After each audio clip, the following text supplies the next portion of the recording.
Bonsoir, bonsoir. Alors, à ceux qui sont en ligne et à ceux qui sont avec nous ce soir, bienvenue. Ce soir, dans le cadre de notre série Glorifier Christ par sa mort, nous allons entendre deux personnes de la coopérative funéraire des Deux-Rives, M. Alain Marcoux, qui est le directeur général de la coopérative, et Mme Joanne Corriveau, qui est conseillère en planification funéraire et de sépulture. Ils ont bien accepté notre invitation de venir nous parler, entre autres, de la mission de la coopérative, de ses services, des arrangements préalables et les modes de disposition. Et évidemment, il y aura une période de questions, il y a des ressources qui seront présentées. Alors, sans plus tarder, je vais inviter M. Marcoux à bien vouloir s'approcher et on va vous souhaiter une belle soirée. Merci. Oui, tout à fait. En ligne aussi. Merci beaucoup pour votre invitation. Donc, bonsoir tout le monde, en présence et à la maison. Donc, je me présente Alain Marcoux, directeur général de la coopérative funéraire des Deux-Rives. Donc, ce soir, je vais vous parler de funérailles, évidemment, de disposition du corps, mais je vais vous parler de la coopérative, de ses missions, des services rendus, pour un peu vous faire connaître notre organisation, mais aussi les valeurs profondes qui nous animent. C'est important pour nous. Donc, il y a quatre éléments que je vais aborder ce soir. Donc, un peu le réseau des coopératives funéraires au Québec. C'est un réseau quand même qui existe depuis plus d'une cinquantaine d'années. Donc, sa naissance, son origine, puis ses valeurs, puis un peu le portrait de l'implantation. La coopérative funéraire des Deux-Rives elle-même, donc c'est 50 ans, nos installations, nos services et puis notre personnel. Je vais vous parler de l'élément central, disons, de la conférence, qui est la planification funéraire et les arrangements préalables. Puis, à la fin, on va aborder toute la question des modes de disposition du corps, puis un peu les tendances, je vous dirais, actuellement, là, dans les rituels funéraires, puis dans les choix que font les familles. Lorsque je me tourne de côté comme ça, les gens à la maison, entendez-vous bien? Super. Donc, les premières coopératives funéraires sont apparues au Québec au tournant des années 40. Donc, la première coopérative funéraire, c'est dans la région ici, c'est à la Côte-de-Beaupré. C'est une coopérative funéraire de Château-Richer en 1942. C'est un certain abbé Gravel de mémoire qui voyait que ses citoyens payaient cher pour des services funéraires, avait décidé de mettre sur pied une coopérative funéraire. Et puis, l'envol du milieu des coopératives s'est fait dans les années 70, comme dans beaucoup d'autres mouvements coopératifs. Souvent associés un peu à l'Église ou à des communautés religieuses ou à des curés, souvent qui voyaient là, que les gens payaient cher pour les funérailles. On entend souvent là, des témoignages de parents ou de grands-parents qui disent on s'était endetté pour des funérailles. Donc, à l'origine, c'était un petit peu ça qui était la raison première de naissance des coopératives. Aujourd'hui, on est rendu dans notre réseau 19 coopératives. On est présent dans à peu près toutes les régions du Québec, avec plusieurs centaines de points de service. Donc, si on prend l'ensemble des coopératives funéraires, les 19 coopératives, comme s'ils étaient une seule et même entreprise, actuellement, on occupe le premier rang, dans le fond, des entreprises funéraires au Québec. C'est à peu près 21-22% des parts de marché au Québec. C'est des coopératives funéraires qui offrent des services à leur communauté. C'est 260 000 membres à travers le Québec. Donc, vous connaissez un peu le concept des coopératives. Bon, quelqu'un a déjà eu un compte chez Desjardins ou est membre d'une quelconque coopérative. Donc, c'est 260 000 personnes qui sont membres des 19 coopératives. Donc, c'est quand même un mouvement qui est vivant. Je vais vous parler un peu plus de la coopérative funéraire de Deux-Rives tout à l'heure, mais juste vous donner une idée, notre assemblée générale annuelle, on vise à peu près 350 à 400 personnes. Donc, les gens sont quand même très mobilisés autour des services que rend la coopérative, qui, comme je vais vous le montrer, c'est pas seulement uniquement des services funéraires, mais on a beaucoup un volet éducatif. La mission de la coopérative, je trouve toujours important de la relire, parce on a travaillé beaucoup, puis je trouve qu'elle résume vraiment très bien ce qu'on fait, et ce qui nous distingue. C'est présent à chaque instant, de la planification des arrangements préalables à l'organisation des funérailles, jusqu'au soutien au deuil. Nous offrons à nos membres et à la communauté un accueil et un accompagnement bienveillant, et ce, dans les respects des besoins de chacun. J'insiste sur le volet, les besoins de chacun, puis le volet à chaque instant. Donc, on est présent dans ce qu'on appelle le avant, donc des conférences comme ce soir, d'autres conférences dont je vais vous faire part, où on parle de deuil puis de rituels funéraires. Donc, on est là dans l'avant, dans la préparation au niveau de la préparation de la mort. On est là lorsque le moment arrive du décès pour soutenir les familles, offrir les services funéraires, mais aussi, on est aussi dans le après. Je vais vous parler des services qu'on offre là, aux familles endeuillées, où on est présent après les funérailles avec des services d'accompagnement auprès des endeuillés. Donc ça nous distingue. Puis le volet besoin, bien, il est assez important parce que toutes les entreprises funéraires offrent de bons services, mais notre philosophie d'orientation, c'est qu'on n'est pas là pour faire gonfler une facture parce qu'on a des commissions qui nous seraient versées parce qu'on aurait fait des funérailles avec un plus gros cercueil, plus de fleurs, un gros banquet.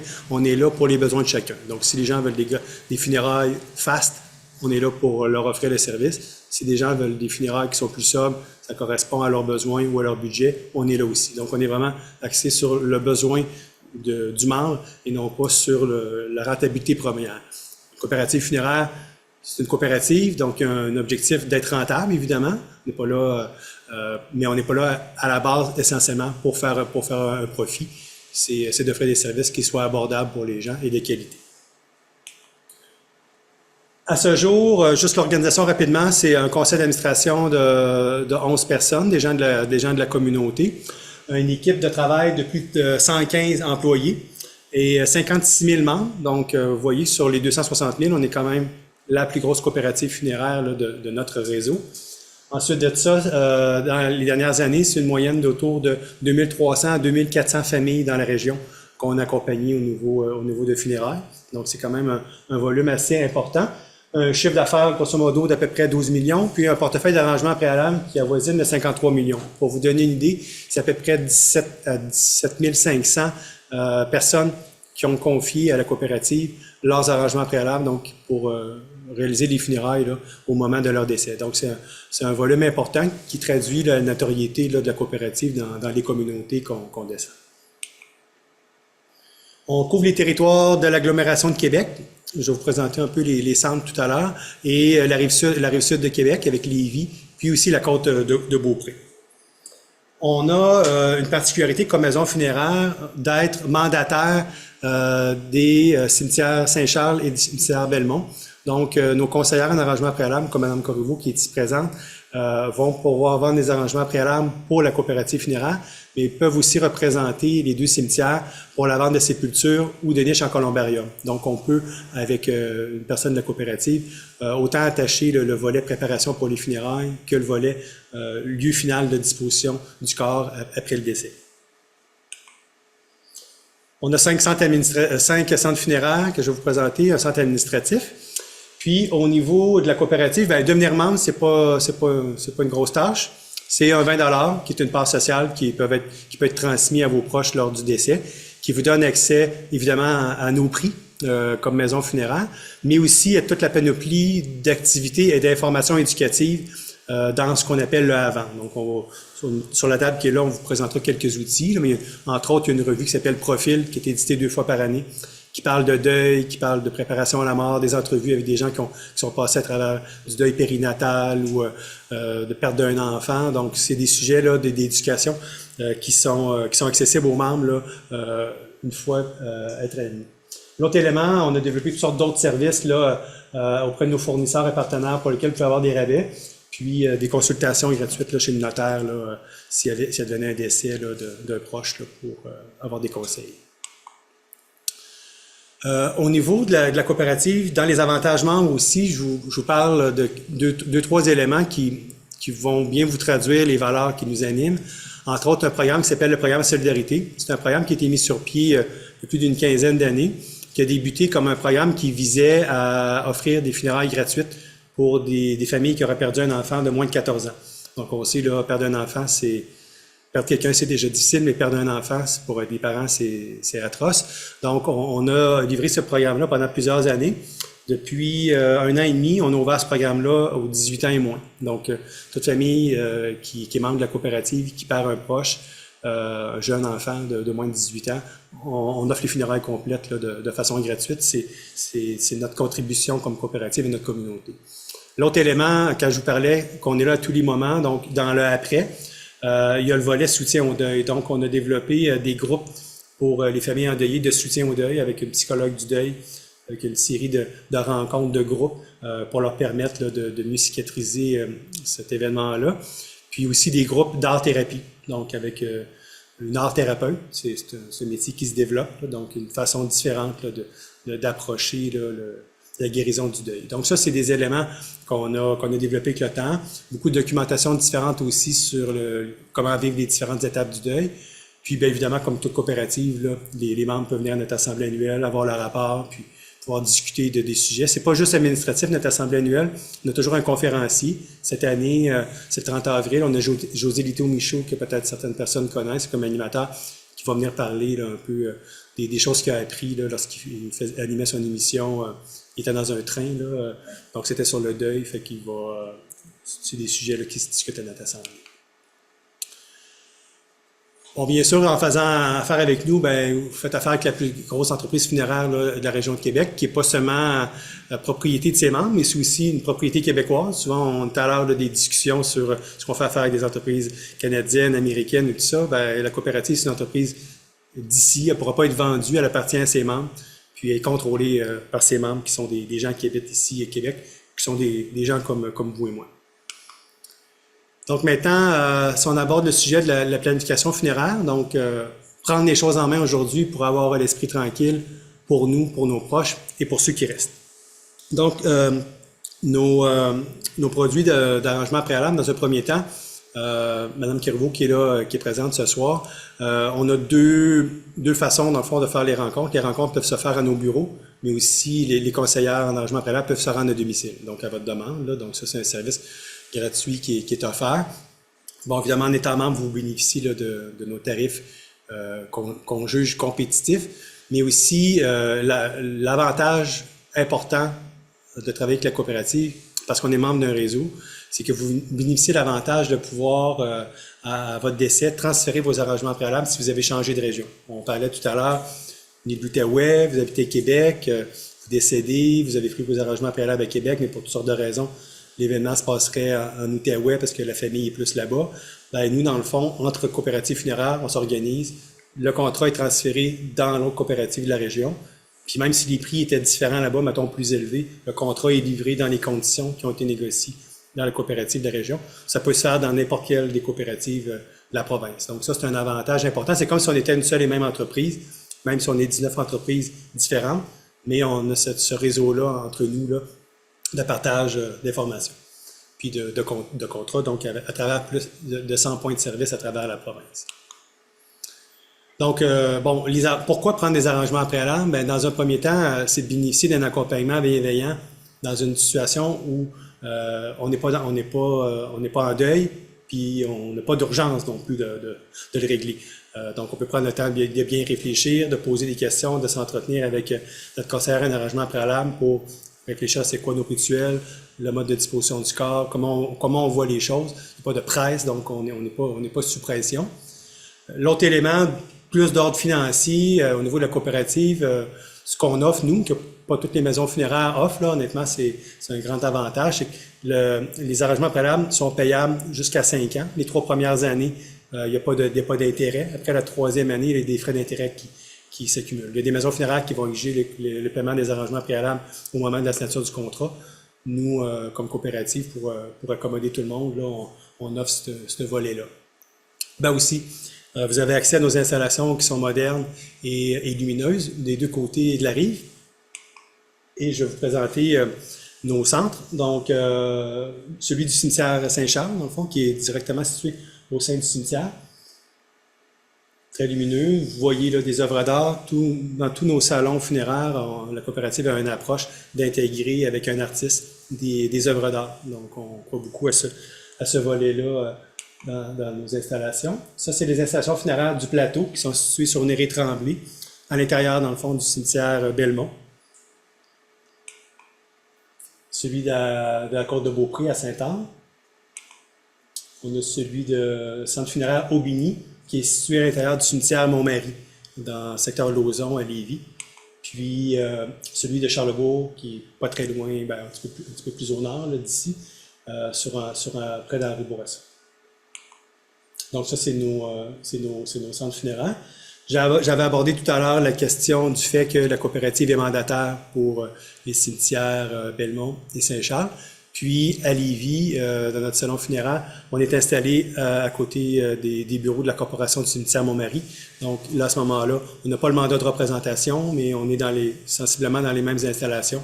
On réfère là, nos clients à notre partenaire, soit pour une place dans le cimetière ou à l'intérieur de columbarium. Pardon. Excusez-moi. Oui, allez-y. Notre-Dame de Belmont, c'est où ça? Le cimetière Belmont? Oui. Oui, c'est dans le bas de la côte Néré-Tremblay à Sainte-Foy. Si vous voyez le cégep, la pyramide. Sainte-Foy, quand on descend dans le bas, dans le versant nord, donc on est la bâtisse, puis l'autre plateau, c'est le mausolée du cimetière Belmont, puis l'autre plateau qui longe Chapdelaine en arrière, c'est le cimetière Belmont qui est situé là, qui longe avenue Néré-Tremblay également. Oui, on est secteur Sainte-Foy, près de Robert Bourassa. Ouais. Oui. Le cimetière Oui, il est en haut, c'est ça. dans le bas. Oui. Le cimetière premier, c'est le mausolée. La coopérative deuxième, le plateau, le mausolée, puis après ça, c'est le cimetière. Exact. C'est 3 talus. Oui. Donc, toutefois, la différence à la côte de Beaupré, bon, je l'ai dit, là, même si peut-être qu'il n'y a pas de gens de la région qui sortent de cette région-là, mais on a un petit columbarium dans nos installations à la côte de Beaupré. C'est le seul endroit où on a un columbarium. Comme maison funéraire, on travaille en collaboration avec les cimetières là, dont je vous ai parlé. Au niveau du cadre légal, il y a tout un volet d'encadrement. Là. Les arrangements préalables, ce sont des contrats qui sont encadrés par l'Office de la protection du consommateur. Donc, il y a des normes là, pour la sollicitation, il y a aussi des normes pour les sommes payées, et tout ça est encadré là, par la loi. On ne fait pas de sollicitation chez les gens, on les appelle pas pour... C'est les gens qui nous appellent pour qu'on puisse aller chez eux, poser un contrat d'arrangement préalable ou nous rencontrer en installation. Un élément qui est important à vous signifier, c'est que depuis le 18 janvier 2021, il y a maintenant un cadre réglementaire qui fait en sorte que tout arrangement préalable qui est signé avec une maison funéraire est publié dans un registre. Donc, lorsque nous, on reçoit un appel pour une famille qui a un proche qui est décédé et qui veulent peut-être faire affaire avec nous, une des premières étapes avant d'avancer plus loin, ça va être de consulter les registres pour s'assurer que la famille n'a pas un contrat d'arrangement préalable qui aurait été pris qu'une autre maison funéraire. J'étais avec ma directrice des finances aujourd'hui, puis on regardait certains vieux dossiers d'arrangement préalable qui avaient été pris, puis on avait des sommes encore en banque de gens qui avaient eu des funérailles avant le 18 janvier 2021, puis qui étaient allés chez un concurrent pour faire alors qu'il y avait des arrangements préalables qui étaient pris chez nous. Donc, c'est ce genre de choses qui existent, qui n'arrivent plus aujourd'hui. Donc, ça, c'est un élément important parce que souvent, on découvrait ça en fouillant dans les boîtes, puis en regardant les effets personnels du défunt. Donc, T'es rendu trop âgé. hein? Le dossier t'es rendu Ah, du trop âgé, c'est ça. Ou le proche en avait malheureusement pas parlé à ses enfants. C'est ça. Puis il connaissait pas. Ça, c'est un élément là qu'avec Mme Corriveau, on pourra parler plus, mais de l'importance d'en parler avec vos proches puis de communiquer ces informations-là sur votre choix de maison funéraire. Au niveau des caractéristiques sur les contrats d'arrangement préalable, donc c'est des contrats s'ils sont conclus ailleurs que au salon funéraire, on a 30 jours pour les annuler, donc s'ils sont conclus à domicile. On peut mettre fin en tout temps à un contrat d'arrangement préalable, donc vous changez d'idée, quelqu'un a besoin d'argent, puisque c'est des sommes quand même importantes, il veut le retirer, change d'idée, veut aller dans une autre maison funéraire. Bref, peu importe les raisons, c'est toujours annulable. Par contre, il y a un 10% qui est de frais administratifs que la loi nous permet de conserver, là, que les gens perdent si ils annulent leur contrat d'arrangement préalable. Dans notre cas, notre obligation légale, c'est 45 jours après la signature du contrat, les sommes qui ont été payées pour le contrat d'arrangement préalable, on doit les déposer dans un compte en fiducie. Et là, vous recevez comme client une lettre qui dit que la maison funéraire X, coopérative funéraire de Durée, va déposer en fiducie un montant X pour un contrat que vous avez signé avec eux. L'argent n'est pas dans le compte courant de la coopérative, elle est dans un compte en fiducie. Elle ne peut sortir du compte en fiducie que lorsqu'on leur dépose les preuves de décès de la personne pour que nous, on puisse se payer pour les services funéraires. Fait que ça, c'est vraiment un élément de protection, là, beaucoup plus encadré. Là. Donc, normalement, cet argent-là, elle doit être là, puis vous recevez une communication qui vous en informe. Le contrat d'arrangement préalable, c'est important de dire que c'est pas un testament. Ça demeure important de le faire connaître à nos proches. parce que je vous résume un article de loi là, du Code civil qui dit que le droit de résolution appartient aussi aux héritiers du défunt, dans la mesure où ce dernier n'a pas déclaré que les funérailles prévues au contrat d'arrangement préalable constituaient ses dernières volontés. Donc, si c'était pas mis dans le contrat dans le testament que les dispositions mises dans le contrat d'arrangement préalable, ce sont ses dernières volontés. Puis ça, souvent, on le sait après, parce que le testament, on l'ouvre un peu après après avoir conclu les éléments avec la maison funéraire. Donc, les proches peuvent modifier le contrat d'arrangement préalable. Donc, vous pourriez, par exemple, peut-être, je ne sais pas si tu veux donner des exemples de gens qui ont fait des changements, là, exemple. Dans le changement, comme il arrive un décès, comme exemple, la personne le parent avait pris un cercueil, il voulait être exposé, puis finalement, la famille, un héritier décide de dire, ben là, moi, ma mère, toute question, c'est comme ça, je la fais incinérer, donc un retour d'argent. Mais normalement, au niveau de la loi, donc au niveau, s'il n'y aura pas justifié dans son testament, il peut avoir un recours. Automatiquement, l'héritier pourrait être poursuivi par les autres membres pour pouvoir, autrement dit, le fait que... Je parle plus avec ça, moi, là, Oui, c'est ça. C'est ça que vous en parlez. Oui. Donc, si je reviens, c'est quand on fait des modifications non légales.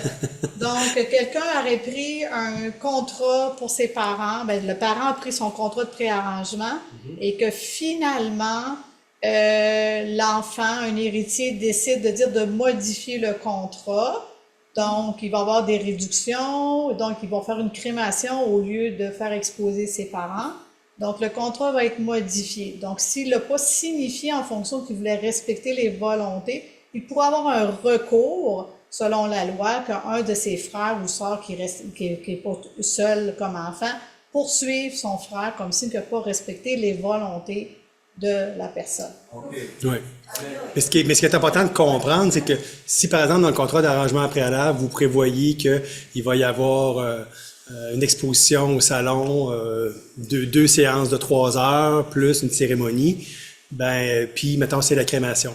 Puis là, la famille dit, ben, moi, là, ma mère est rendue à 95 ans, elle n'a plus beaucoup de famille, ça va être une rencontre, il va y avoir une affaire d'1 heure, puis ou il n'y en a pas tout simplement, on fait une crémation, la maison funéraire nous donne les cendres dans une urne, on va aller les mettre au columbarium, par exemple. Et ça, ces modifications-là pourraient se faire, les héritiers pourraient faire ce genre de modifications-là. Donc, mais si des choix qui sont importants, la disposition du corps, donc être embaumé ou la crémation, ou une cérémonie religieuse, ou pas du tout, ça, c'est des éléments qui nous apparaissent être des éléments fondamentaux par rapport aux valeurs des personnes. Ben ça, oui, les familles pourraient faire la modification, mais ça reste que c'est l'élément d'en parler avec les proches qui est important pour dire, ben ça, ce sont des choses que pour moi, ils ne devraient pas changer. Entre changer deux séances de condoléances de 3 heures ou une, je pense pas que Ça, c'est pas grave. je pense pas que fondamentalement on change l'esprit de la personne, mais de dire moi je voulais être embaumé, c'est ça. Fait que, mais tout ça pour dire c'est que ça reste quand même qu'au niveau de la loi, à moins que ça soit écrit dans le testament, les défunts, pas les défunts, mais les héritiers responsables du dossier de décès pourraient modifier tout ce qu'il y a dans votre contrat d'arrangement préalable. Ils ont le pouvoir, c'est ce qu'on dit dans l'article 1441, c'est qu'ils ont le pouvoir de résolution. Ça leur appartient aux héritiers, à moins que vous l'ayez. Parce que l'exemple qu'on avait, si par exemple, dans le contrat, on dit qu'on veut faire la cérémonie soit à l'église ou au salon funéraire, Oui. Est-ce qu'on peut, le conjoint survivant pourrait, à ce moment-là, sans trop de difficulté, changer? Oui. Par exemple, au lieu de faire ça au salon, faire ça à l'église? Il pourrait tout à fait. Pas besoin d'être une clause au contrat pour ça? Non, il n'y a pas, parce que lorsqu'on fait un contrat de préarrangement, il y a une clause également que je demande de respecter mes dernières volontés selon cette clause-là, elle figure sur le contrat de préarrangement. En figurant sur le contrat, si vous le signez, c'est que vous vous donnez comme une protection pour vous, comme signe de pouvoir respecter ses dernières volontés. Et si vous avez donné un verbal de dire, ben là, l'endroit où que je veux ma cérémonie ait lieu, vous changez, et ça, il n'y a pas vraiment de problème de ce côté-là. C'est qu'on va rembourser en fonction, nous, si on a mis nos installations, vous décidez, c'est en plein ça, vous décidez d'aller à l'église comme exemple, mais à ce moment-là, si on n'a pas prévu de cortège pour apporter un cercueil comme exemple, Mais automatiquement, ben, on va ajouter les services pour être capable de répondre à votre dernière volonté. Ouais.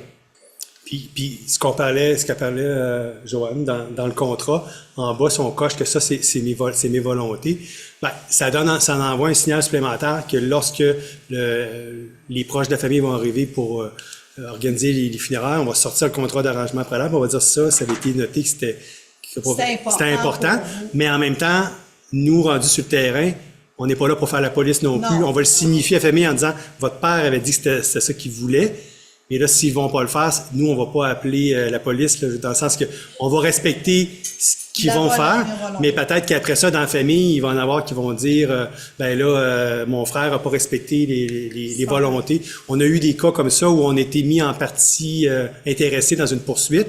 Puis les jugements, c'est que les maisons funéraires sont pas là pour faire la médiation. Là. Dans le fond, nous, on a signifié à la famille que le papa avait dit que c'était ça qu'il voulait qu'il se passe, mais les proches ont décidé d'en faire autrement. Mais c'est pour ça que on souligne ça pour vous dire que c'est important d'avoir une discussion avec vos proches pour dire qu'est-ce qui est là puis qu'est-ce qui est important pour vous. Parce que je pense qu'il y a des éléments importants, entre autres la disposition du corps puis le volet religieux ou pas est important pour les valeurs. Là. C'est là. Merci. Oui.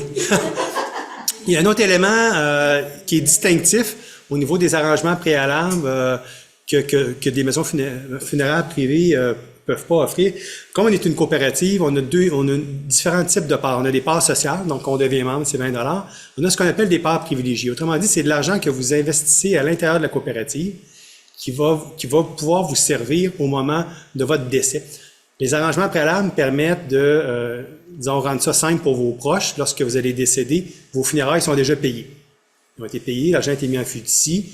Le papa est décédé, je m'occupe des funérailles de mon père, je vais à la maison funéraire, il avait décidé tel service, la maison funéraire prend l'argent en fiducie, elle se paye, puis elle vous rend les services. Par contre, il y a toujours d'autres éléments qui s'ajoutent souvent autour. Il y a des fleurs, peut-être vous allez faire une réception, puis il va y avoir un traiteur à payer, vous engagez des musiciens pour une cérémonie. Tous ces frais-là, c'est pas dans un contrat d'arrangement préalable parce qu'on ne serait pas capable de garantir ces prix-là, puis même qui vont vous être livrés parce qu'ils sont livrés par des partenaires souvent autour. Donc, ce qui est possible de faire à ce moment-là, la famille peut dire, moi, je vais mettre 2000 $ dans des parts privilégiées au sein de la coopérative. Ils sont gelés pour ça. Et au moment du décès, là, à ce moment-là, on informe la famille que le papa a mis 2000 $ dans des parts privilégiées pour payer les autres frais autour. Donc ça, c'est un élément de garantie. Puis c'est la loi sur les coopératives qui protège cet argent-là. Donc la coopérative ne peut pas s'en servir puis le mettre dans ses fonds propres pour payer son entretien ou ces choses-là. Il est réservé pour le membre. Donc, même s'il y avait une faillite, ces argents-là sont réservés pour le membre. Ça, c'est un élément qui est lié à la loi sur les coopératives. Donc, qui permet de compléter le contrat d'arrangement préalable pour prévoir, dans le fond, toutes les sommes qui sont autour là, pour que la famille du défunt, au moment du décès, elle n'ait pas d'argent à sortir. Là. L'argent, s'il n'y a aucun autre arrangement, l'argent est retourné. Exact. C'est ça, oui. Il n'y a pas de rendement. Non, il n'y a pas de rendement sur ces parts-là, c'est ça. Parce que si on donnait du rendement, là, c'est le caractère à but lucratif ou non de la coopérative qui entrerait en cause. Fait que oui, il est remboursé. Ou si la famille, pour toutes sortes de raisons, augmentait, par exemple, les services qui étaient prévus au contrat d'arrangement préalable, je sais pas, moi, il y avait un cercueil X, puis là, il prenait un cercueil qui est plus élevé que le coût dedans, il pourrait piger aussi dedans, là. Mais essentiellement, ça sert à payer les autres choses autour. Il y a un autre élément intéressant qui est ce qu'on appelle le dépôt de volonté. Évidemment, c'est pas un contrat, donc on ne garantit pas un prix, mais c'est offert gratuitement à nos membres. Donc, c'est un document dans lequel on inscrit ce qu'on aimerait qu'il se passe. Donc, une crémation, que je sois exposé X temps, que vous fassiez une réception pour moi, tout ça. Ça peut être déposé à la coopérative en étant membre. Donc, nous, on a ça dans nos dossiers. On peut, à ce moment-là, au moment du décès, introduire à la famille ce qui était les souhaits, dans le fond, de la personne défunte à ce niveau-là. Mais ça remplace pas un contrat d'arrangement préalable qui, lui, est un contrat en bonne et due forme à partir duquel vous avez signé pour X service. Ça a coûté, disons, 3000 $. Il est mis en fiducie. Nous, on vous rend ce service-là 15 ans plus tard à votre décès.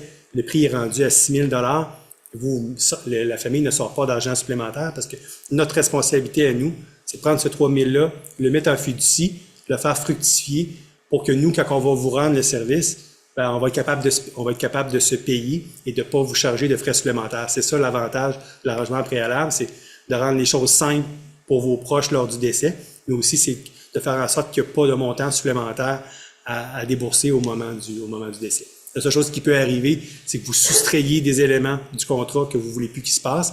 Puis là, ben, ça s'appelle un avenant négatif, c'est qu'on vous rembourse, dans le fond, le coût de ce service-là qu'on ne vous rend pas, plus les intérêts qui se seront accumulés dans votre compte en fiducie. Parce que nous, notre responsabilité comme maison funéraire, c'est de mettre l'argent en fiducie et de s'assurer de mettre les rendements à la hauteur de l'IPC, l'indice des prix à la consommation.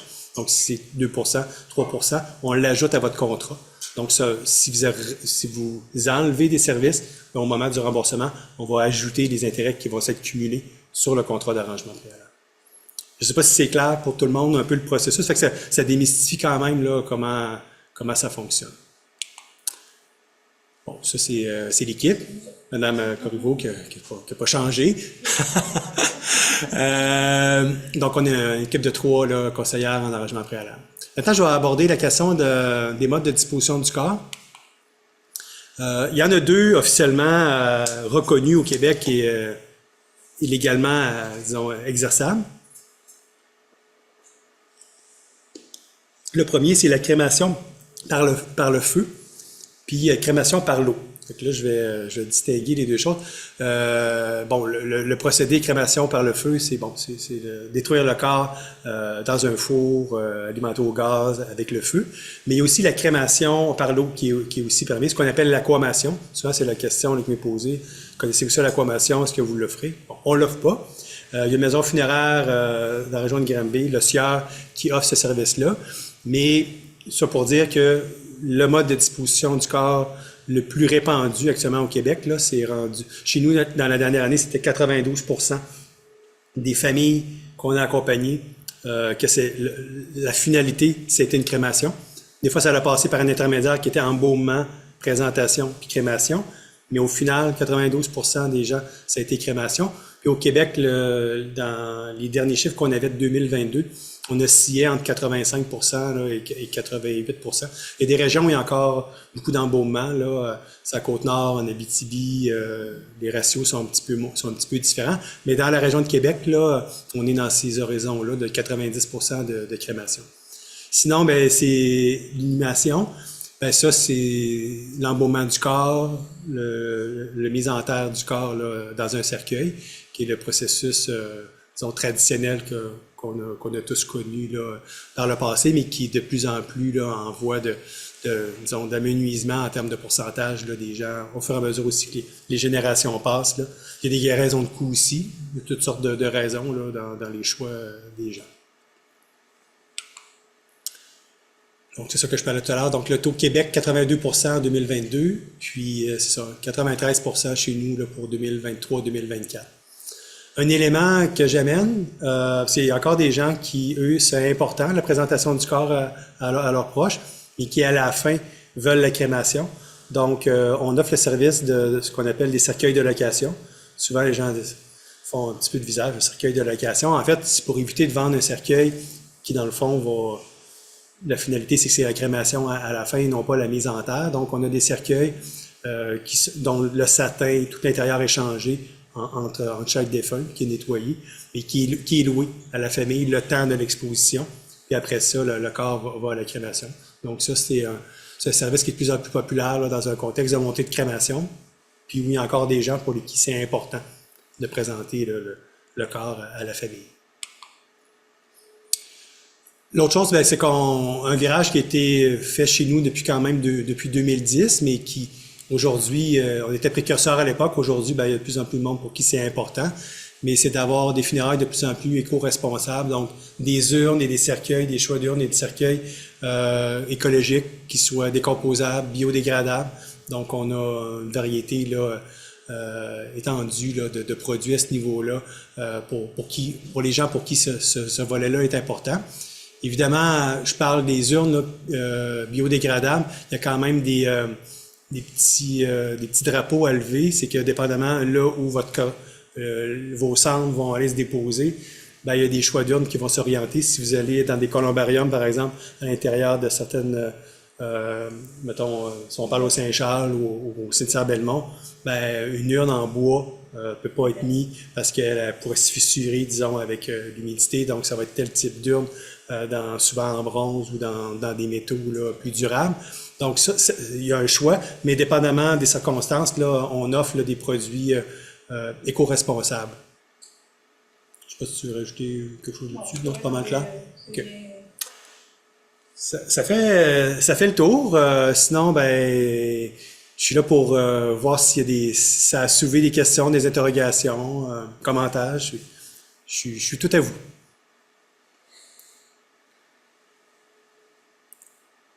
Le soutien au deuil, Oui. ça consiste à quoi exactement? Une série de rencontres individuelles ou en groupe? En groupe, c'est de groupe. L'approche que nous, on fait, là, que la coop paye, dans le fond, c'est une approche de groupe avec une psychologue du deuil, qui est aussi psychologue là, en soutien à la Maison Michel Sarrazin, là, celle actuellement qui offre ce service-là. On est en train même dans un processus d'embaucher des nouvelles personnes parce que on a des listes d'attente, là. Donc, les gens nous reprochent de ne pas avoir assez de groupes de soutien au deuil. Donc, c'est-à-dire, ça répond à un service.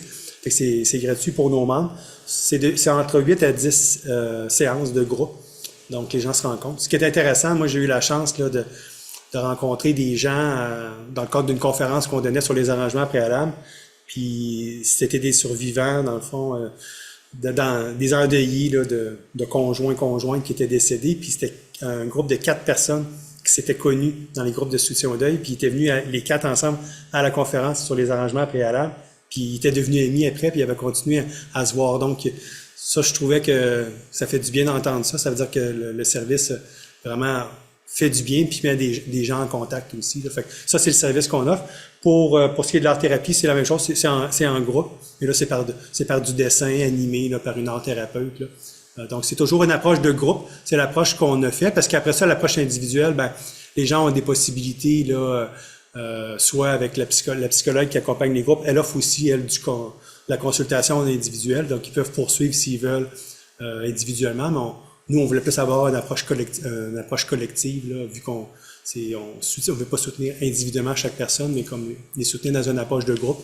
C'est un choix. Il y a des gens que ça répond pas à leurs besoins, mais de façon générale, là, les gens sont assez contents de ça. D'ailleurs, c'est ça, on est obligé d'augmenter parce que on avait des gens qui attendaient, puis on sait que là-dedans, attendre 3 mois, tu veux pouvoir rapidement, là, après ton deuil, pouvoir participer à un groupe. Fait que ça, c'est l'approche qu'on a. Là.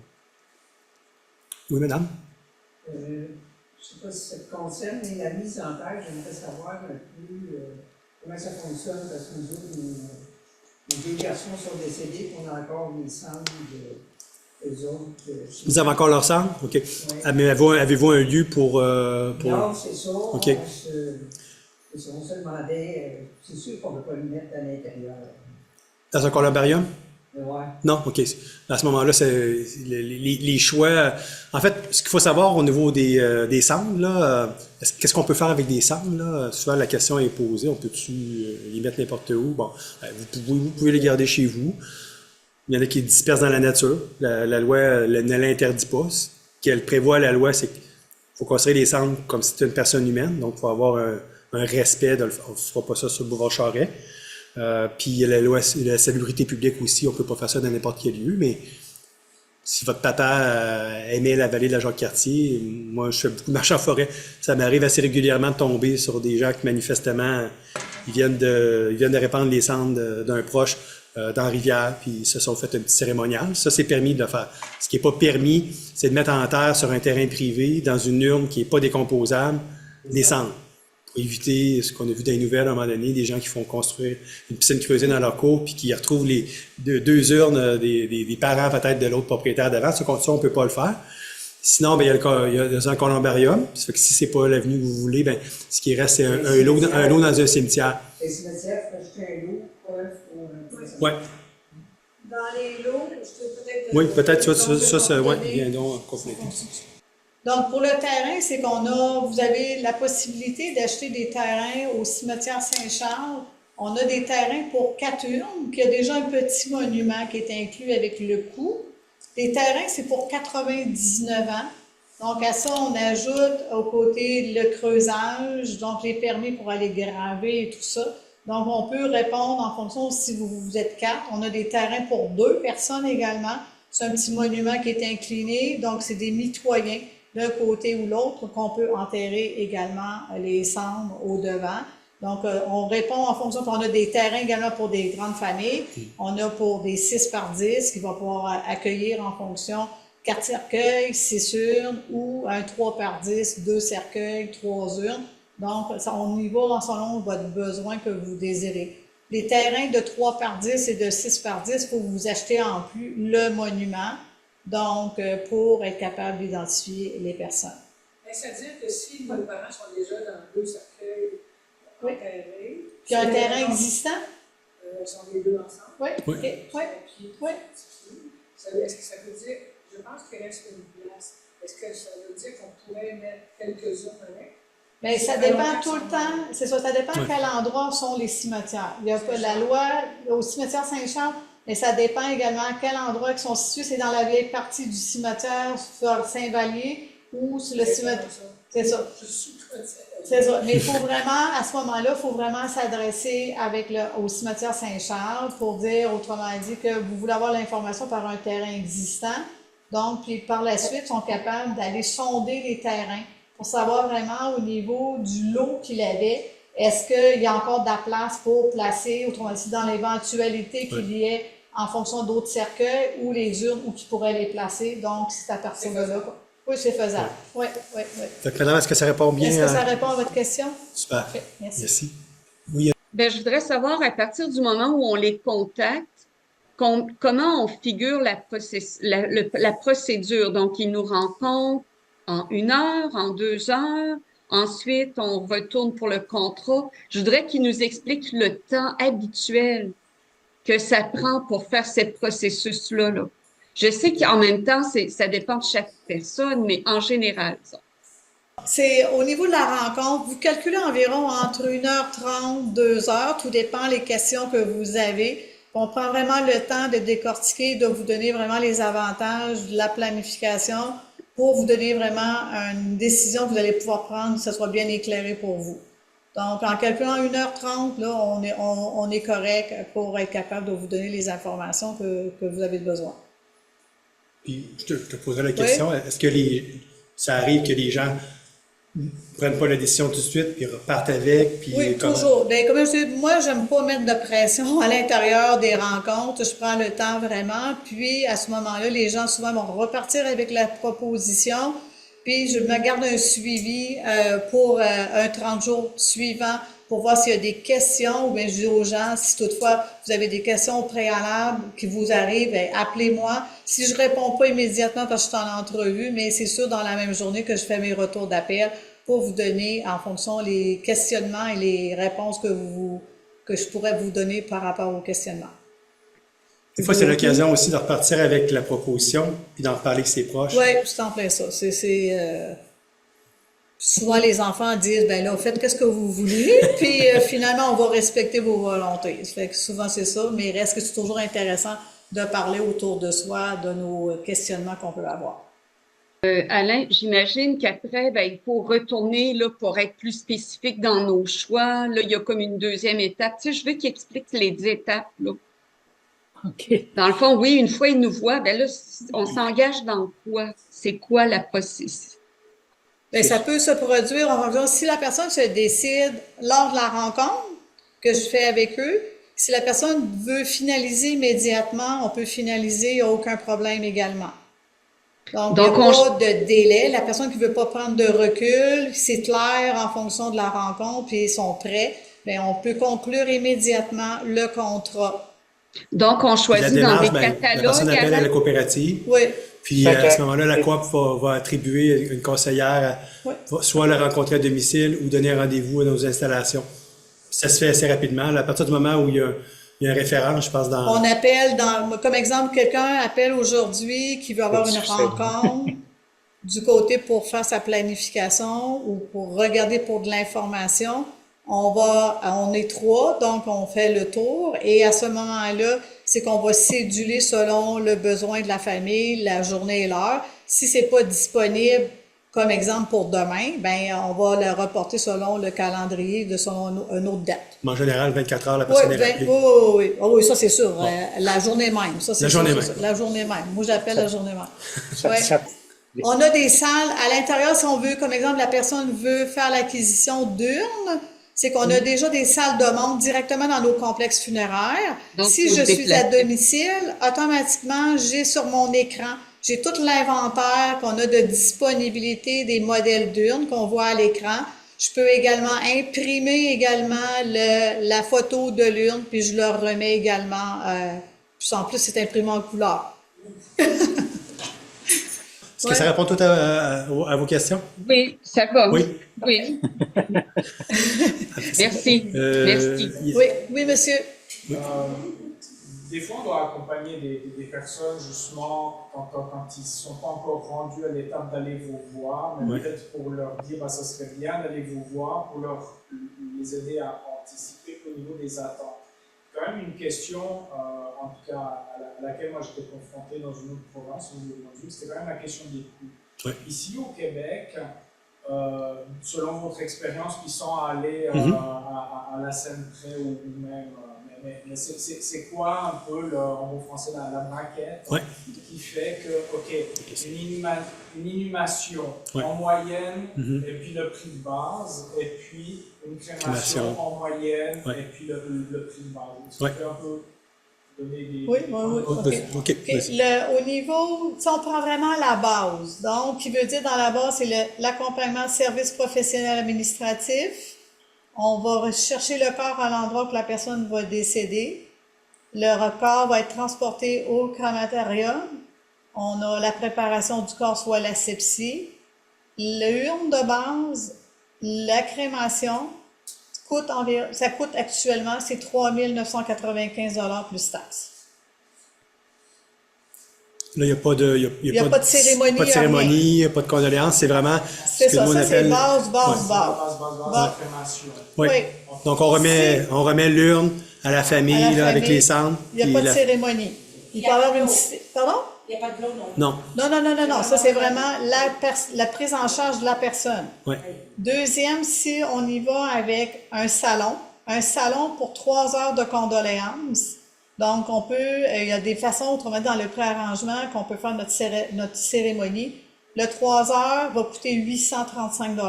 Donc, on l'ajoute aux 3 995. Et on peut également ajouter la salle de recueillement, si on veut faire une cérémonie sur les lieux. Et on peut aussi ajouter la salle de réception. On va être rendu à un 5 000 quelque chose. Puis si on y va sur le volet De cercueil. de cercueil avec C'est embaumement, là, on est plus autour de 7 000. 1000, 8000. C'est ça. Ouais. Oui, c'est à peu près la même affaire parce que quand on y va en location, il y a le cercueil, c'est parce que là, on fait comme 2 funérailles en une parce qu'on présente le corps. Par la suite, on repart pour faire la crémation. Donc, ça joue quand même entre 7 000 quelque chose et ça dépend. Oui, parce que ça répond à un besoin en fonction si pour vous c'est important du côté que le corps va être exposé, mais que vous ne voulez pas enterrer en fonction un cercueil. Mais il y a quand même une économie là, parce que ça va être une urne. Une urne coûte beaucoup moins cher à enterrer qu'un cercueil. Puis en plus, vous allez l'avoir besoin à ce moment-là pour transporter le cercueil vers le cimetière. Donc, vous allez avoir besoin d'un corbillard, les voitures de direction, les porteurs. Donc, là, vous augmentez également dans ce bout-là. Est-ce que ça répond, monsieur? Fait que de base, avec crémation, sans les salles, 3009, puis à peu près un 7000, mettons, pour inhumation. Là, puis après ça, ça dépend des cercueils et tout ça, mais ça vous donne un peu un ordre de grandeur. Puis après ça, il y a plein de variétés. Là. Est-ce qu'il y a quelque chose à l'église? Est-ce qu'on ajoute une cérémonie avec un célébrant? Est-ce qu'il y a des musiciens? En tout cas, mais là, on met les affaires simples. Là. Ouais. Oui. Question. Vous mentionnez la possibilité de transférer auprès d'une autre coopérative à donner un déménagement. Oui. Idéalement, c'est mentionné, idéalement avant le décès, mais qu'est-ce qui arrive si la personne déménage et puis n'a pas fait le transfert et décède, c'est pas un problème? Non, c'est pas un problème. Mais ce qu'on aime mieux, c'est quand ça se fait, là. Mais tu sais, on s'entend, là. Des fois, on oublie même d'aviser notre institution financière qu'on a déménagé ou tout ça. Fait que, des fois, le contrat d'arrangement préalable avec la maison funéraire, c'est peut-être pas la première affaire. Mais si la personne décède, puis elle est rendue ailleurs, ben là, le page va dire, ben là, ma mère avait pris son contrat à coopérative funéraire des Deux-Rives. Là, moi, je suis dans l'Outaouais maintenant, je peux-tu te transférer? Ou des fois, ils vont nous appeler, nous, à la coopérative, on va dire, ben, allez voir la coopérative de l'Outaouais, nous, on va s'arranger entre nous autres, on va transférer le contrat. Là. On rend ça simple pour les gens, là, administrativement parlant, il se passe rien pour eux autres, ils voient pas ça. Là. Vous mentionnez aussi les frais gratuits, les coûts gratuits. Pour les 18 ans et moins. Oui, ça c'est le programme Solidarité que j'ai parlé tout à l'heure. Donc, c'est ça. S'il y a un décès d'un enfant de moins de 18 ans, puis les gens sont membres de la coopérative ou le deviennent membres, on va leur faire des funérailles gratuites. Donc, indépendamment que ce soit inhumation ou incinération. Oui. Ah oui. Oui, puis là-dedans, là, nous, on a appelé ça des funérailles dignes. Là. Donc, ça inclut, bon, on va aller chercher le corps, faire l'asepsie, préparer la toilette funéraire, donc la crémation ou l'embaumement, la présentation dans un cercueil de location, parce que la finalité, ça va être la crémation, là, mais présentation dans un cercueil de location, un salon de condoléances, une salle de cérémonie, c'est tout ça que ça comprend pour vraiment une funéraille digne. Là. C'est à peu près, dans les fêtes, là, on a calculé avec 18 ans et moins, là, versus 14 ans, c'est autour d'une vingtaine, là, à peu près de cas, 20 à 24 cas, si on prend les statistiques, là, annuellement, là, mais, pour ces familles-là, là, un enfant de 2 ans, 3 ans qui décède, on a accueilli, là, l'année passée, une jeune fille qui avait été assassinée dans les Limoilou, ça a été un moment éprouvant pour la famille, mais, funérailles gratuites, un autre qui s'était fait écraser, je me rappelle, sur Henri Bourassa, ça avait été atroce pour la famille. Fait que c'est ça. C'est le volet coop, là, dans le fond. Nous autres, à même nos excédents, on sert d'un fonds pour pouvoir l'offrir. Prestation de décès, Oui. toute personne qui a travaillé, maximum 2 500 Donc, toutes les formalités légales sont complétées par la coopérative au moment du décès, sont envoyées par Internet, et puis la famille reçoit le chèque avec le feuillet fiscal parce que c'est imposable. Oui, ça, le monde... Oui. Non seulement il n'a pas été indexé, je pense, depuis 1991, Oui. mais en plus, il est imposable. Mais au moins, c'est mieux que zéro. Oui, ça, c'est sûr. Oui, monsieur... Oui. Oui, Mac et Marlise. Oui, je pense que c'était ma question à Alain. C'était le gouvernement nous donne 2500, mais comme pour les réfugiés, on avait juste 2500 et maintenant que les prix ont augmenté, le gouvernement n'augmente pas leur fonds de base. C'est ça. Je comprends. Elle est même depuis 1991 de mémoire, là, donc il y a eu toutes sortes de représentations qui ont été faites par des associations de retraités et tout ça. Je vous dirais que nous, comme coopérative funéraire, puis les réseaux des coops, on a décidé de rester neutre dans ce dossier-là, parce que vous comprenez qu'on peut avoir l'air d'une partie intéressée, parce qu'on pourrait dire, augmentez-les, mais parce qu'on augmenterait nos coûts. Nous, on est resté neutre.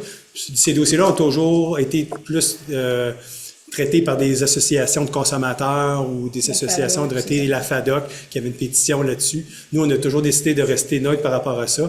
Il y a d'autres regroupements de maisons funéraires qui ont déposé des mémoires pour l'augmenter, mais je trouve qu'on a de l'air... Dans notre cas, on a décidé de rester neutre parce qu'on a de l'air de faire des démarches pour, d'un côté, peut-être justifier des augmentations de coûts. Là. Mais effectivement, c'est bizarre parce qu'au niveau de la CSST, au niveau de la SAC, il y a des prestations particulières. Eux autres, ils ont été indexés avec le temps. Peut-être pas toujours à chaque année, mais ils ont été indexés. Et la selle générale, la régidérante, elle est jamais... Peut-être un élément important que les gens ne savent pas souvent, là, c'est que lorsque quelqu'un décède, on choisit à quelle maison funéraire on va faire affaire pour que là, on puisse aller chercher le corps et l'amener chez nous. Au niveau de la loi, là, on a 48 heures, nous. Ou si, mettons, votre papa est décédé, puis le frère est au Saguenay, puis les gens n'ont pas eu le temps d'arriver pour avoir un dernier moment où voir le corps, puis le corps va s'en aller en crémation, puis il ne sera pas exposé. Nous, on a 48 heures où on peut présenter un corps sans qu'il ait été embaumé. Évidemment, c'est dans une situation corporelle n'y a pas eu un accident puis qui n'est pas présentable, là, où il y a des enjeux de santé, s'il y a une maladie particulière, à déclaration obligatoire parce qu'elle est dangereuse. Mais donc, un cas normal, là, on a 48 heures. Donc, les proches n'ont pas eu le temps d'arriver à l'hôpital, le papa est décédé, il a un goût de voir le corps. Nous, on a une salle là, qu'on appelle pour le dernier moment. Fait que là, les familles, là, c'est pas une cérémonie, une salle de condoléances avec 100 personnes, mais la famille proche, là, on met le corps dans un cercueil, on fait la toilette funéraire, on l'habille, on le prépare, puis les gens peuvent venir passer un moment avec pour se recueillir là, avec la personne, pour avoir l'occasion de le voir une dernière fois, sans qu'il y ait à se faire embaumer. Là. Donc ça, c'est une information quand même importante à savoir. Là. Des fois, les gens ne le savent pas. On leur en parle, là, mais c'est quelque chose quand même d'important.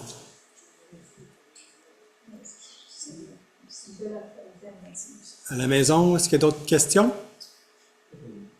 De ma part, Oui. Au niveau du soutien administratif, donc la demande que vous envoyez en notre nom pour la prime de 2 500 $. Oui, mais c'est aussi toutes les démarches administratives auprès des ministères. C'est ça, je veux savoir. Oui, c'est ça. Oui, vas-y donc, dans les démarches administratives, là. D'accord. Oui. Oui, donc au niveau de la partie de la formalité légale, donc la coopérative les conseillers aux familles vont préparer en fonction la partie, on va vous remettre des attestations de décès émis par la maison funéraire. On va également déclarer le décès au directeur de l'État civil. Par le fait même, lorsque la déclaration va être effectuée, on va recommander à la personne responsable de commander immédiatement la copie de l'acte de décès. La copie de l'acte de décès va résumer 3 certificats. Le certificat de naissance, le mariage s'il y a lieu ou l'état civil et le décès. C'est cette copie-là souvent que vous allez avoir de besoin pour faire vérifier le testament à la Chambre des notaires et au Barreau du Québec. Il y a un coût rattaché à le certificat, là, donc vous allez avoir la famille avoir à payer cette demande-là des copies. On en commande 2, c'est suffisant. En commandant 2 copies, bien, on va pallier en fonction pour faire vérifier le testament à la Chambre des notaires et au Barreau du Québec. Donc, en le faisant vous-même, avec les formulaires qu'on va vous remettre, ça va coûter 23 $ à la Chambre des notaires, 23 $ au Barreau du Québec, ou bien, si la famille le décide, ils vont le confier à un notaire, ça va être des coûts d'honoraires à ce moment-là. Puis à partir du 1er mai, oui. c'est une primeur, mais à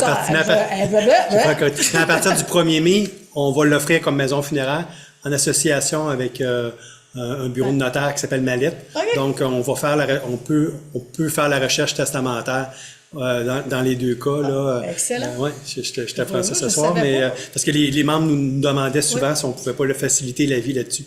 Donc, ça s'ajoute à l'heure gratuite avec le notaire. Donc, avant de faire tout geste, exemple, payer une facture qui est reçue du défunt, dire il me court après, je vais la payer. Ben, en la payant, vous venez d'accepter la succession. Ça, des fois, les gens ne savent pas, puis peut-être que la succession n'est pas viable, donc il serait mieux de ne pas le faire. Fait que cette heure-là, seulement, les gens l'ont gratuitement, mais là, on va aussi ajouter le service de recherche testamentaire, pas gratuit, et on va pouvoir le faire puis compléter l'information. Excellent. Ouais. Oui. Ça prend combien de temps? Pour avoir le certificat? Oui. Actuellement, le délai est encore long, c'est de 6 à 8 semaines.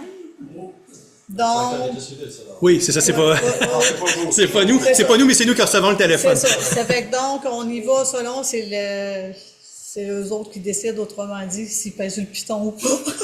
Oui. Donc, on va annuler la carte d'assurance maladie sociale, les permis de conduire, passeport, TPS, CVQ, maintien à domicile, la pension de sécurité de vieillesse. On va également vous donner, c'est encore des véhicules automobiles, la demande de transfert, d'immatriculation, on complète le formulaire, vous allez pouvoir aller au bureau des véhicules. Sinon, je ne sais pas si Clic fonctionne. Ouais. Donc, vous verrez au moment opportun. Donc, normalement, qu'est-ce qu'il reste vraiment à faire à la famille? C'est qu'il va y avoir l'ouverture de compte de succession auprès des institutions financières, les assurances vie, puis les rapports d'impôt. Le reste, dans les formalités, vont être complétés par la maison funéraire. D'accord. Une autre question, c'est que si supposons que c'est mon mari, c'est moi. C'est moi. Supposons que c'est votre mari. Okay, oui. Est-ce que le compte va être gelé durant ce temps. Oui. Est-ce que c'est un compte conjoint ou c'est un compte personnel? Conjoint. Conjoint. La loi dit qu'un compte conjoint, il va avoir 50% du compte va être retenu. L'autre 50% va continuer à pallier aux dépenses au niveau de ce que vous avez à payer. Ça, c'est nouveau depuis. Ça, c'est nouveau depuis octobre-novembre Ouais, exact. l'année passée. Ouais. Ouais. Un peu plus de flexibilité. Avant, c'était gelé complètement. Avant, c'était comme le compte individuel, tout ce qui appartenait en fonction conjointement, tout était gelé. Maintenant, la loi a été passée parce qu'ils voyaient que les gens accumulaient des factures puis que finalement, ça finissait plus là. Ouais. Est-ce que ça répond, monsieur? Ben, c'est madame, je crois, qui posait la question, là, des services professionnels administratifs. C'est correct? Oui. Il y a monsieur derrière? Oui. Donc, je vais continuer dans la même veine. Oui. Outre un décès inattendu, là, Oui. mais quand quelqu'un est malade, tout ça, est-ce que vous suggérez, exemple, de créer comme un compte, quand les gens ont des comptes séparés, créer un compte conjoint puis mettre de l'argent là-dedans au cas où la personne décède? Bien, ça pourrait être une pour belle... protéger le conjoint? Ça pourrait être une belle alternative du côté que si la personne qui décède est plus nantie que la personne qui reste vivante puis qu'elle a des choses à payer, oui, ça serait une belle alternative de prendre un compte conjoint parce que vous pouvez déterminer également avec l'institution financière le pourcentage que vous désirez du compte conjoint. Là. Oui. On a un compte conjoint, on n'est pas obligé de le prendre 50-50. Vous pourriez le prendre 90-10, puis le 90%, il ne sera pas retenu. L'autre 10%, la personne décédée va être gelée. C'est encore plus flexible. C'est vraiment, il y a vraiment une flexibilité. Il faut discuter de ce pourcentage-là avec votre institution financière. Avec l'institution. Oui. Ouais. OK. Merci. Et toute la question là, des frais administratifs, puis ce que Mme Corriveau a énuméré de ce qu'on fait, là, c'est important parce que vous allez voir probablement passer des fois sur Internet ou tout ça, bon, 1695 $ crémation direct, on fait les formalités administratives. Les seules formalités administratives qu'ils vont faire, c'est pour le certificat de décès. Oui. Tout le reste qui a été énuméré, là, ça, c'est la famille qui a à le faire. L'air de rien, quand tu n'es pas habitué de le faire puis que tu es dans l'émotion, là, c'est une bonne charge. Là. Que nous, dans les frais administratifs, c'est tout inclus, ces affaires-là. Il reste encore de la job, là, le compte de succession, tout ça, mais ça, on peut pas le faire à votre place. Non. À part de le donner à un notaire, peut-être. Oui, là. Un fiduciaire. Ouais. Oui. J'ai peut-être mal compris, mais tantôt, quand vous parliez de l'acte de décès, là, qu'on attend 6 semaines, oui. Faut attendre ça avant que le testament soit ouvert. Bien, c'est la vérification. Oui, ça prend, pour faire vérifier le testament, ça vous prend la copie du directeur de l'État civil, le formulaire pour faire vérifier à la Chambre des notaires. Vous allez inscrire votre numéro de minute de votre testament, puis vous allez placer le 23 $. Fait que si on a dans notre testament nos dernières volontés concernant nos funérailles, Non, mais c'est ça. C'est pour ça qu'au niveau d'un testament, là, la vérification du testament, quand on n'a pas notre disposition, notre partie funéraire, peut devenir une zone grise pour les familles. Ouais. Parce que souvent, le testament va dire une affaire, puis des fois, on a changé, ou bien c'est marqué à la discrétion de la famille, souvent c'était comme ça, mais ou bien ça va être marqué en fonction, je veux être exposé, puis je veux être dans un cercueil, puis finalement, c'est plus ça que vous voulez avoir. Donc, la famille, il faut qu'elle prenne une décision bien éclairée de ce fait-là, parce que ça pourrait arriver qu'il y ait une funéraille qui ait lieu, le testament va sortir, puis que finalement, ça va aller en l'encontre complètement. C'est pas par rapport qu'il y a une malveillance de ce côté-là. C'est vraiment ils n'ont pas accès à l'information. C'est ça. Ils n'ont pas accès. Ouais. D'où l'importance de communiquer avec ses proches. Puis, c'est ça. Ouais. Oui. C'est quoi les délais maintenant? Là? C'est quand quelqu'un décède, on peut faire toute la cérémonie, ça prend il y a du comme des listes d'attente, ça va prendre 3 semaines, 1 mois avant de pouvoir. Ça dépend toujours de la période de l'année quand arrivent les décès. S'il arrive un flot de décès et puis vous arrivez au moment, puis que finalement les salons, sur 5 complexes funéraires, on est capable quand même de répondre à un certain volume. mais reste que, oui, ça pourrait arriver qu'il y ait un délai, mais dites-vous que quand il y a un délai, des fois, ça fait faire un bon recul au niveau des familles, de réaliser qu'est-ce qui se passe comme événement. Donc, ils ont perdu un être cher, puis des fois, on veut faire ça rapidement, mais des fois, c'est pas toujours la bonne solution de faire ça rapidement. Mais il y a des périodes de l'année où il y a plus de décès. Oui. Puis aussi, ben, c'est la flexibilité dans le sens que si la famille, c'est pas important, le centre, on a quand même 5 installations. Mais si vous dites ma famille, moi, c'est Saint-Charles, ben là, tu sais, déjà, ça restreint. Fait que, dépendamment des périodes de l'année, on peut vous accueillir, ça peut être très rapide, des fois, ça peut prendre un mois. Il y a plein de, ça aussi. Comme là, la semaine, on offrait des rabais pour pouvoir le faire la semaine, mais bon, les gens, en général, c'est vendredi, samedi, dimanche un peu, fait que on concentre tout ça là-dedans. C'est quoi votre temps mort dans ça? Il y en a pas. Il n'y a pas de temps mort. On est toujours bien vivant. Mais il y a des périodes de l'année où il y a plus de décès. Oui. Il y a la période grippale. Ouais. Et quand on arrive en novembre, décembre, janvier, février, le mois de mars qu'on vient de passer, là, était un mois, cette année, en tout cas, record. C'était un mois record. Mais bon, après ça, mais il n'y a pas de temps mort.